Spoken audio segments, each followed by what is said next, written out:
Hi everyone, I hope आप सबको पिछला एपिसोड अच्छा लगा होगा। इस कहानी में आपको कई जगह पे थोड़ा बोर होगा, बट इसमें ड्रामे की कोई कमी नहीं है। अगर आप भी मेरी तरह इंटरेस्टिंग स्टोरीज देखना पसंद करते हैं तो इस कहानी का एक भी एपिसोड मिस मत करना। जैसे जैसे ये कहानी आगे बढ़ती जाएगी ये बहुत ही इंटरेस्टिंग होने वाली है। आप सबको तो याद ही होगा, पिछले पार्ट में डैनियल मिल्ड्रेड से कुछ ऐसा बोल देता है जिससे वो सोच में पड़ जाती है, बट वो उस टॉपिक को चेंज करने के लिए कहती है। आज मौसम काफ़ी अच्छा है, इस पे डैनियल कहता है, आप सबका शुक्रिया मैम, आप सब मेरे साथ इस आउटिंग में आए। फिर मिल्ड्रेड पूछती है, आप बच्चों को हैंडल करने में काफ़ी अच्छे हैं, तो आपने अभी तक शादी क्यों नहीं की? तो डैनियल कहता है, इन दोनों का एक दूसरे से क्या कनेक्शन है? फिर मिल्ड्रेड पूछती है, मेरा मतलब वो नहीं था, आप सिंगल क्यों हैं अभी तक, मैं ये पूछ रही हूँ।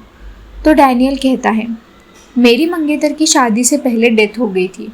ये सुन के मिल्ड्रेड डैनियल से माफ़ी मांगने लगती है, बट डैनियल हंसने लगता है और कहता है, मैं मजाक कर रहा था।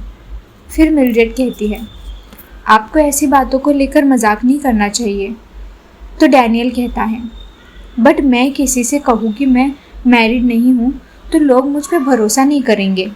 फिर मिल्ड्रेड पूछती है, आपकी गॉड मदर तो क्वीन है, बट फिर भी आप अभी तक एंगेज्ड नहीं हैं। तो डैनियल कहता है, हाँ, क्योंकि क्वीन अरेंज मैरिज या फिर फिक्स्ड मैरिज में यकीन नहीं रखती।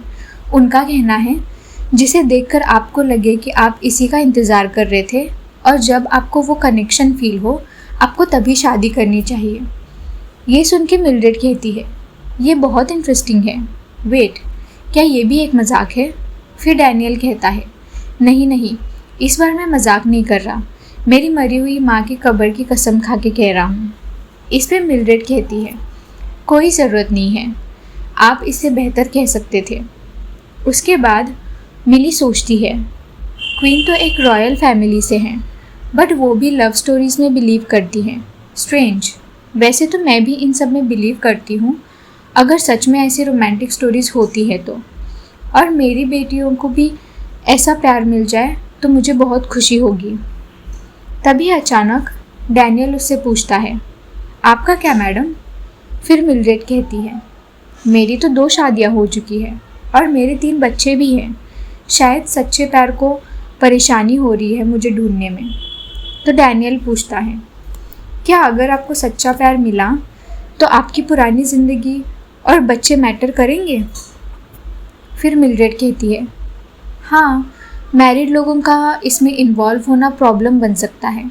तो डैनियल कहता है, बट आप मैरिड नहीं हैं मैडम। ये सुन के मिल्ड्रेड को दिल की धड़कन रुकने जैसा फील होता है और वो सोचती है, डैनियल को फ्रेड मर चुका है, इसके बारे में पता होना पॉसिबल ही नहीं है।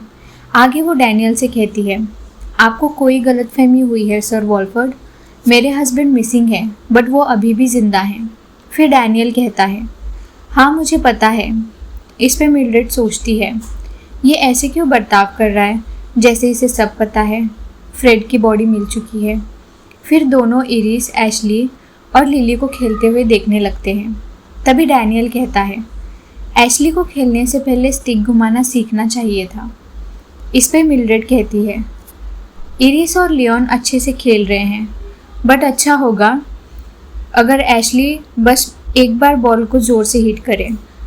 मिल्ड्रेड के ये बोलने के बाद कोई बॉल को अचानक ज़ोर से हिट करता है और बॉल तेज़ी से एशली की तरफ जाने लगती है। तभी मिल्ड्रेड ज़ोर से एशली का नाम चिल्लाती है और कहती है, एशली मारो। एशली बॉल को देख बहुत डर जाती है, बट वो जैसे तैसे बॉल को हिट कर देती है। ये देख मिल्ड्रेड उसे और बढ़ावा देने लगती है। फिर लियोन कहता है, बट गोल दूसरी तरफ है। इस पे डैनियल कहता है, लियोन जाओ और बॉल लेके आओ। फिर मिल्ड्रेड कहती है, इरिस जाओ, तुम लियोन की हेल्प करो। एशली और लिली, तुम लोग इधर आओ। एशली, तुम्हें पता है बॉल को कैसे हिट करते हैं, तुम्हें बस स्टिक पकड़ना सीखना पड़ेगा। देखो लिली ने कैसे पकड़ा है। लिली भी पहली बार खेल रही है, बट उसे पता है स्टिक कैसे पकड़ते हैं। मिल्ड्रेड जब एशली को सिखा रही होती है तब डैनियल भी वहाँ आ जाता है और वो भी लड़कियों को खेलना सिखाता है। मिल्ड्रेड चाह रही होती है कि ये बहनें एक दूसरे की अच्छी दोस्त बन जाए, क्योंकि सिंड्रेला की कहानी के हिसाब से ये लोग एक दूसरे को पसंद नहीं करते। उसके बाद इरिस बॉल लेके आ जाती है और मिल्ड्रेड उसे देख बहुत खुश होती है। फिर खेलने के बाद सब खाना खाने बैठ जाते हैं। डैनियल सबके लिए फेरिस फाउंटेन होटल से खाना लेके आता है। खाते वक्त इरिस लियोन को पूछती है, क्या आपने पहले डेब्यूटेंट बॉल अटेंड किया है? तो लियोन बताता है, हाँ मैंने एक ही बार अटेंड किया है, बट वो इतना अच्छा नहीं था। वहाँ बहुत सारे लोग होते हैं। दूसरी तरफ मिल्ड्रेड और डैनियल भी अपने पहले डेब्यूटेंट के बारे में बात करने लगते हैं। मिली के पास मिल्ड्रेड की डेब्यूटेंट की मेमोरीज होती हैं, जिन्हें याद करके वो सोचती है मिल्ड्रेड बहुत पॉपुलर थी। वो इतनी अमीर नहीं थी, बट काफ़ी खूबसूरत थी। मिल्ड्रेड को भी ये बात पता थी कि वो अपने पहले डेब्यूटेंट बॉल में सबसे ज़्यादा सुंदर दिख रही थी। उसके बाद मिल्ड्रेड बातचीत करते वक्त डैनियल से पूछती है, मेरा पहला डेब्यूटेंट बॉल इतना भी अच्छा नहीं था और इतना भी बुरा नहीं था, बट क्या आपको कोई ऐसा मिला जिसे आपको शादी करनी थी? फिर डैनियल कहता है, आप मेरी मैरिज में इतना क्यों इंटरेस्ट दिखा रही हैं? तो मिल्ड्रेड कहती है, मैं भी तो मैरिड हूँ, इसलिए पूछ रही हूँ। फिर डैनियल कहता है, आपको अभी भी लगता है आप मैरिड हैं? तो मिल्ड्रेड कहती है, ऐसा नहीं भी है तो मैं अपनी मैरिटल लाइफ आपसे डिस्कस नहीं करूँगी, राइट? फिर डैनियल कहता है, मेरा मतलब रूड होने से नहीं था। क्या हम वापस चले? फिर मिल्ड्रेड सोचती है, क्या जाने का टाइम हो गया? हम डिनर से पहले घर पहुंच जाएंगे। उसके बाद डैनियल मिल्ड्रेड और उसकी बेटियों को घर छोड़ देता है। मैंशन पे रुकने के बाद मिल्ड्रेड डैनियल को चाय के लिए पूछती है। फिर डैनियल मना नहीं कर पाता और दोनों चाय और स्नैक्स के लिए बैठ जाते हैं। मिल्ड्रेड को सब काम करते देख डैनियल कहता है, क्या घर में कोई भी सर्वेंट नहीं है? इस पे मिल्ड्रेड सोचती है, मुझे यकीन नहीं हो रहा, ये सबके सामने मुझसे ऐसे कैसे बात कर सकते हैं? फिर वो डैनियल से कहती है, हमारे एक ख़ास सर्वेंट थे, अभी कुछ वक्त पहले उनको बहुत चोट लग गई थी, इसलिए हमने उन्हें कुछ दिन के लिए घर भेज दिया है। और दूसरा सर्वेंट उन्हीं का बेटा था, तो उनका ख्याल रखने के लिए हमने उनको भी घर भेज दिया। और आज हम सब बाहर गए थे, इसलिए मैंने बाकी सबको छुट्टी दे दी। वो लोग डिनर के बाद वापस आएंगे। अच्छा तो लियोन, क्या आप आने वाला डेब्यूटेंट अटेंड करने वाले हैं?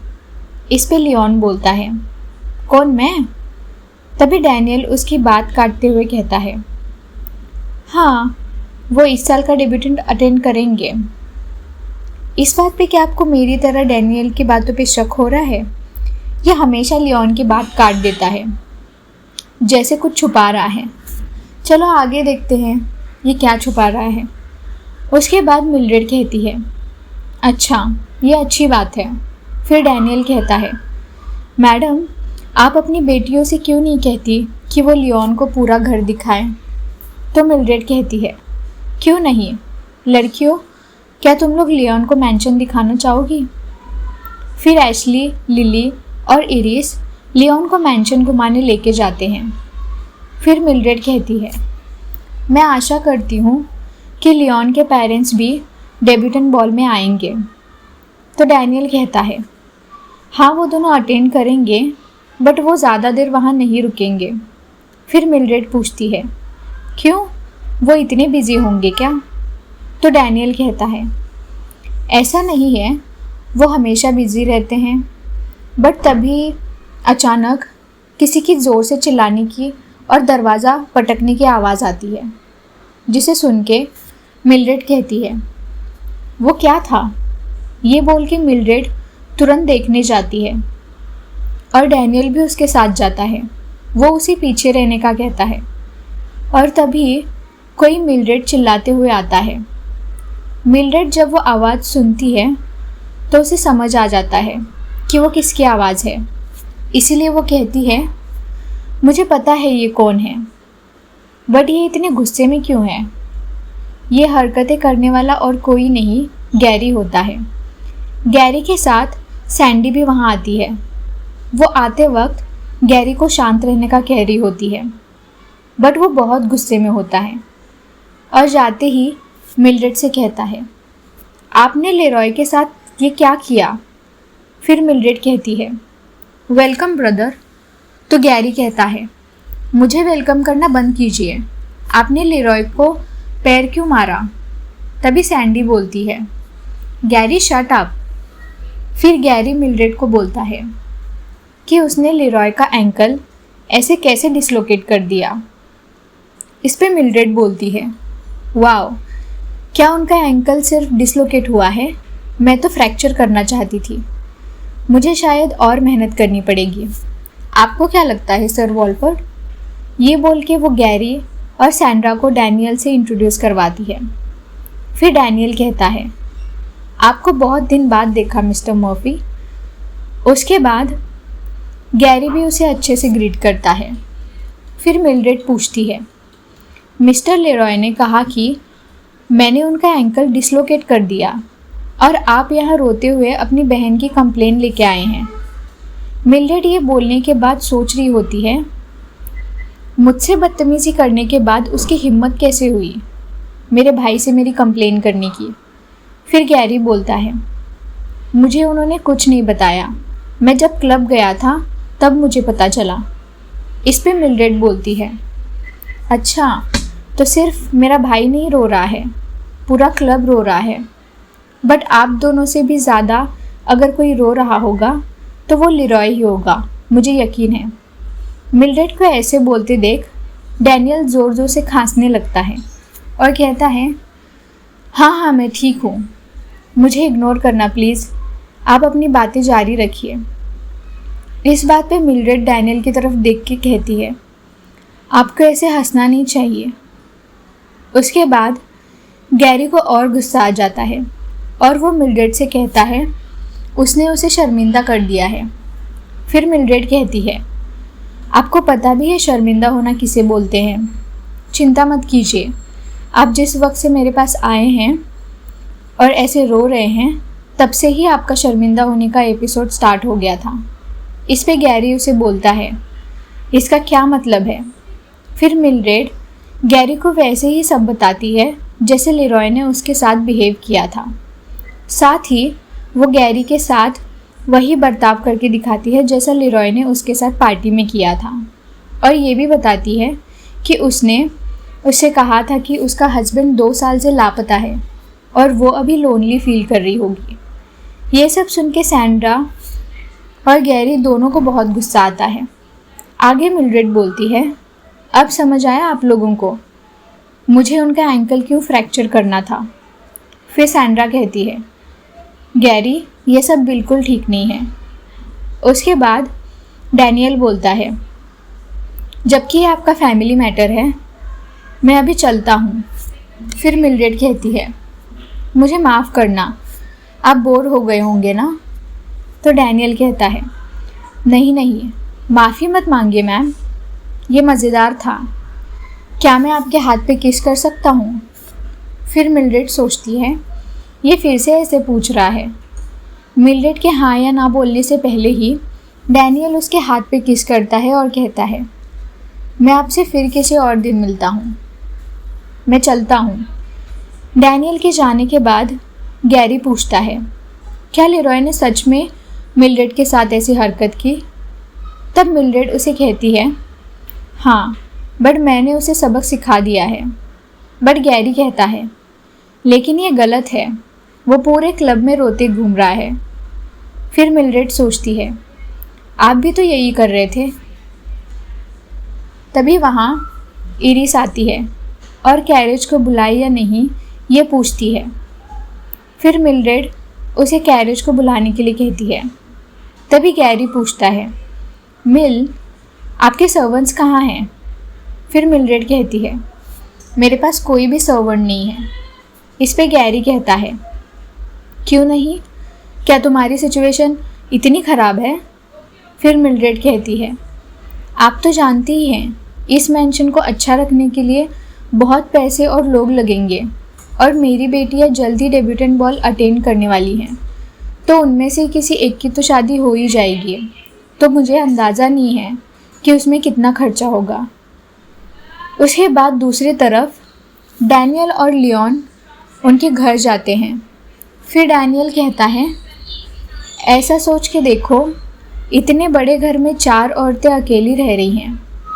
ये सुन लियोन सोचता है, 4 औरतों का अकेले रहना और सर्वेंट के साथ रहना, इसमें बहुत डिफरेंस है।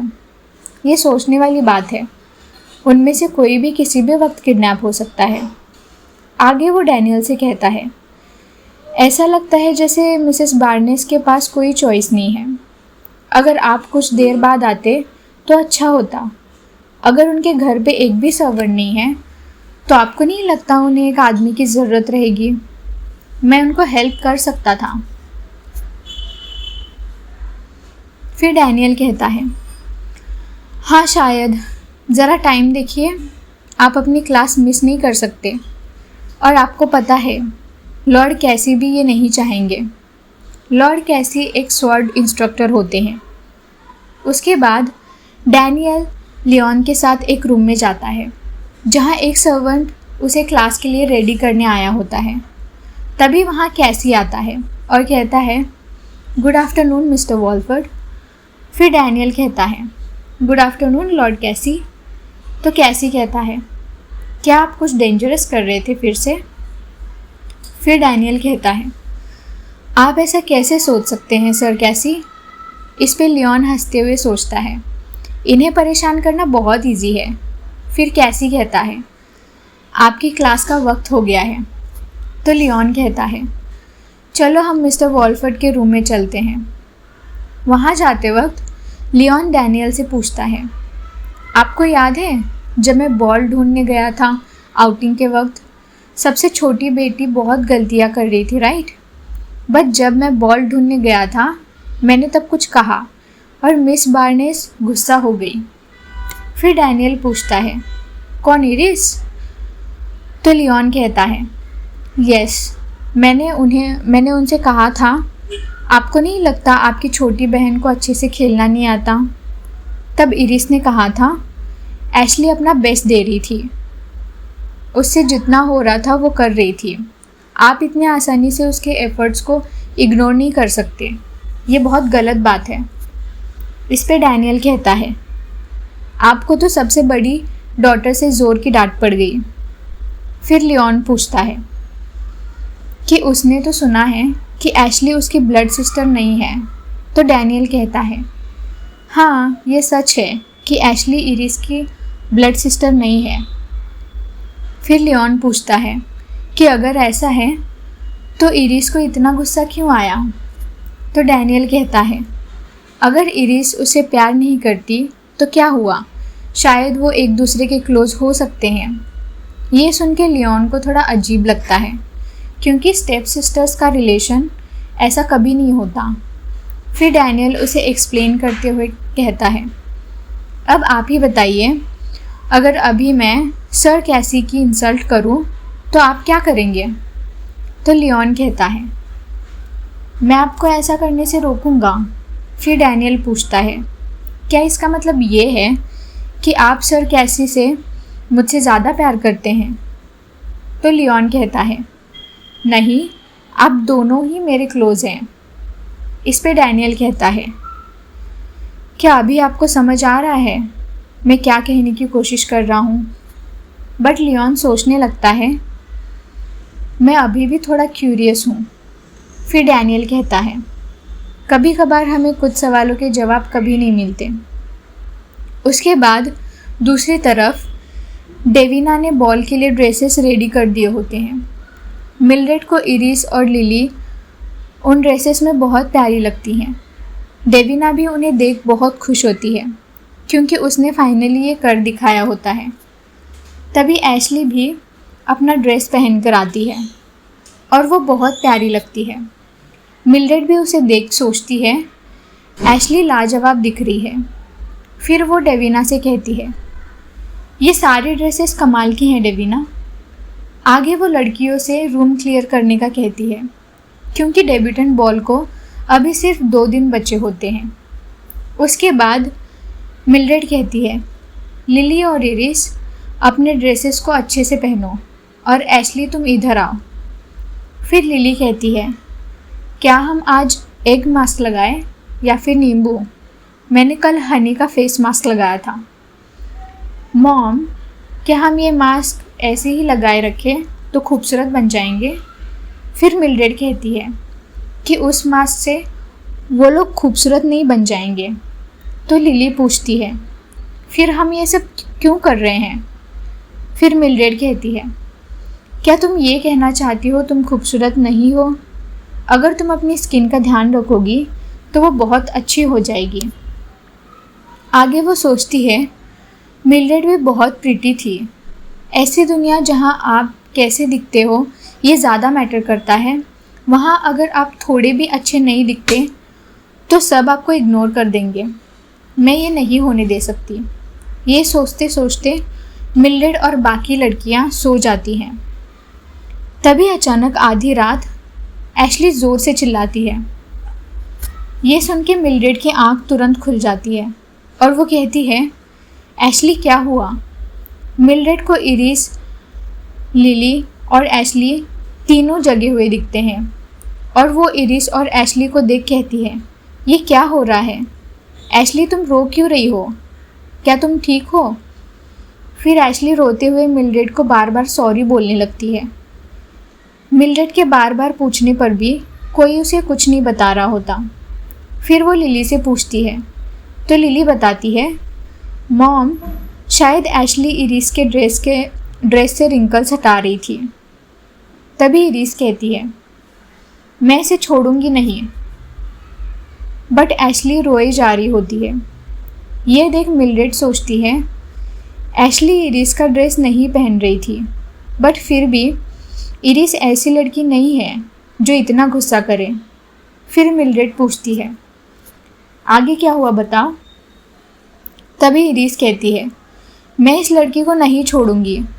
इस पे मिल्ड्रेड कहती है, इरिस, गुस्सा करना ठीक है, बट तुम इससे ऐसे बात नहीं कर सकती, स्पेशली जब सामने वाली तुम्हारी बहन हो। फिर इरिस चिल्ला के बोलती है कि वो उसकी बहन नहीं है। उसके बाद मिल्ड्रेड वो ड्रेस देखती है और पूछती है कि वो इरिस की है या नहीं।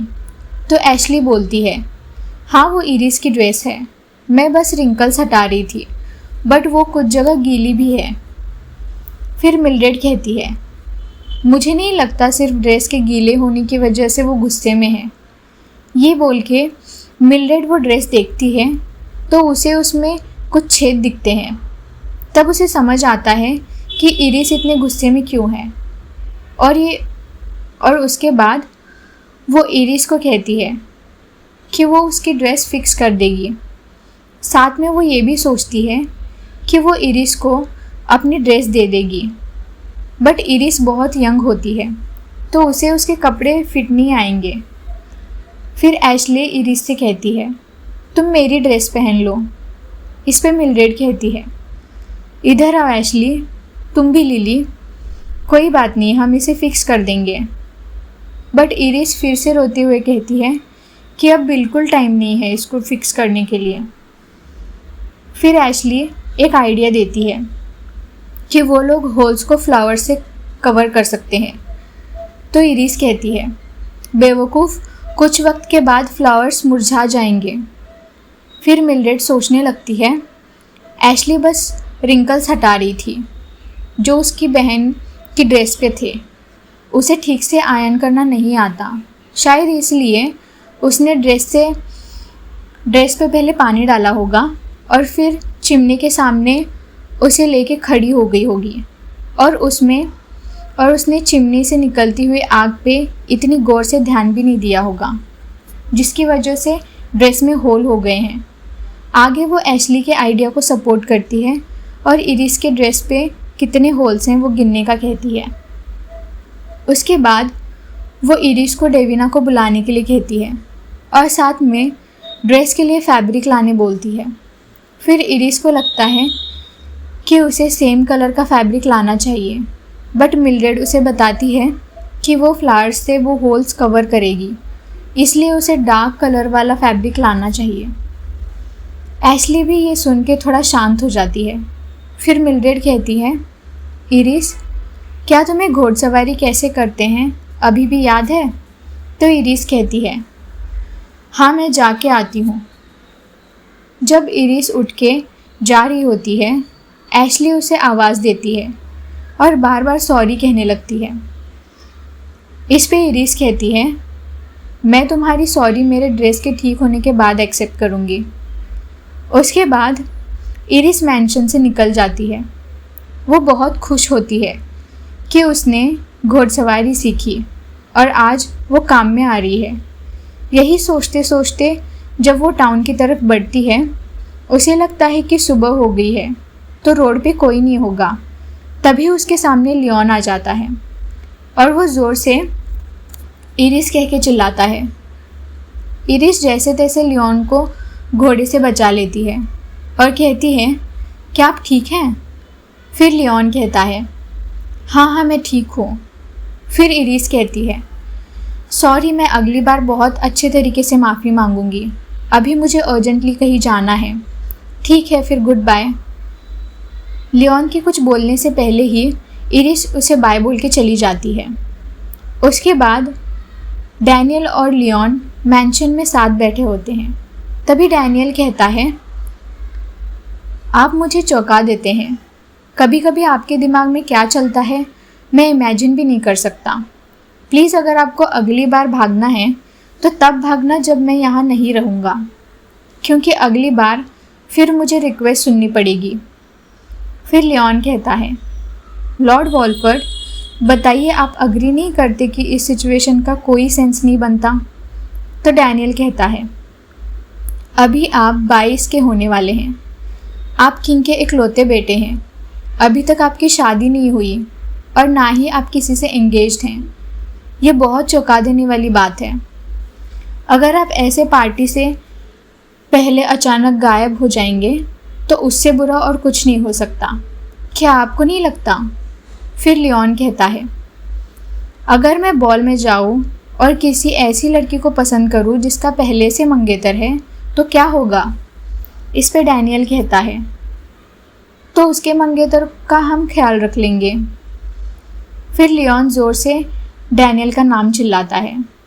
इस पे डैनियल कहता है, आपको आवाज़ ऊंची करने की ज़रूरत नहीं है, मेरे कान काफ़ी अच्छे हैं। ये सुन के लियोन फिर से एक सिचुएशन देते हुए कहता है, मैं जिस लड़की को पसंद करूँगा अगर उसे मुझसे नफ़रत हुई तो? फिर डैनियल कहता है, ऐसा हो ही नहीं सकता। बट लियोन ज़ोर दे के पूछता है, हुआ तो? फिर डैनियल हंसता है और पूछता है, क्या आपका बार बार भागने के पीछे ये रीज़न है? तो लियोन कहता है, नहीं, मैं बस ऐसे ही पूछ रहा था। फिर डैनियल कहता है, आप वापस क्यों आए?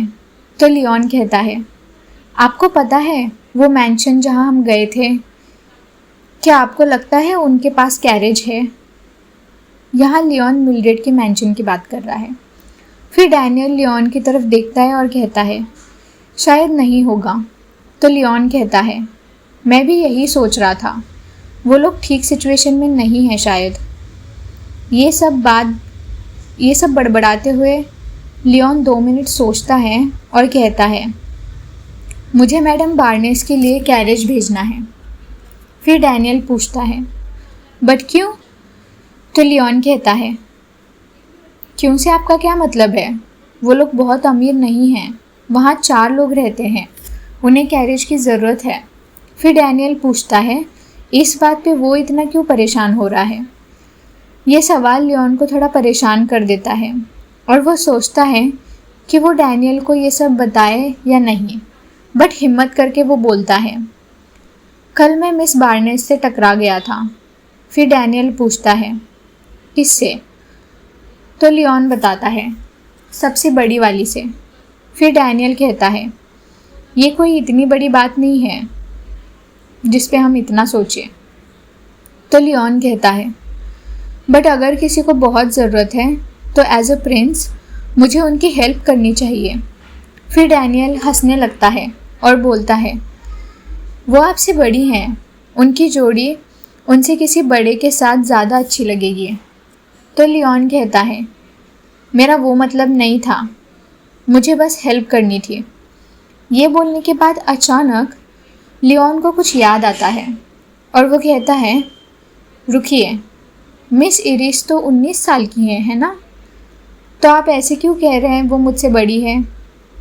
लियोन की बातें सुन डैनियल चौंक जाता है और सोचता है कि वो क्या सोच रहा था। आगे वो लियोन से सॉरी कहता है और ज़ोर से हंसने लगता है। उसके बाद वो कहता है, अच्छा, तो आप मिस इरिस के बारे में बात कर रहे हैं। फिर लियोन बोलता है, हाँ, बार्नेस फैमिली में वही तो बड़ी बेटी है। इस पे डैनियल फिर से हंसने लगता है और कहता है, मुझे यकीन नहीं हो रहा मैं क्या सोच रहा था, मैं सीधा सीधा सोचा ही नहीं। आगे वो लियोन से कहता है, मैं समझ गया, आप चाहते हैं तो मैं उनके लिए कैरेज भेज दूंगा और मुझे यकीन है आपको पता है कि ये मेरा आप पे एहसान है। ये सुन लियोन सर हिलाते हुए हाँ कहता है। उसके बाद डैनियल अचानक रूम से बाहर जाने लगता है। जब वो दरवाज़ा खोलता है तब वो वहाँ कैसी को देखता है। कैसी दरवाजे पे अपना कान लगा के उनकी बातें सुन रहा होता है। ये देख डैनियल कहता है, आपको अंदर आना चाहिए सर कैसी। फिर कैसी कहता है, नहीं नहीं, मुझे माफ़ करना। तो डैनियल कहता है, अब जबकि आप आ गए हैं मैं चलता हूँ। जाने से पहले लियोन उसे फिर से एक बार कैरेज वाली बात याद दिला देता है।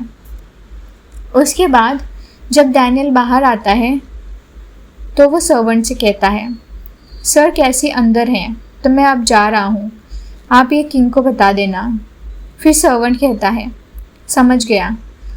उसके बाद डैनियल जब वॉक करते हुए जाने लगता है वो सोचता है कुछ ही देर में पार्टी स्टार्ट होने वाली है, तो तब तक सर कैसी को प्रिंस पे नज़र रखने में दिक्कत नहीं होनी चाहिए।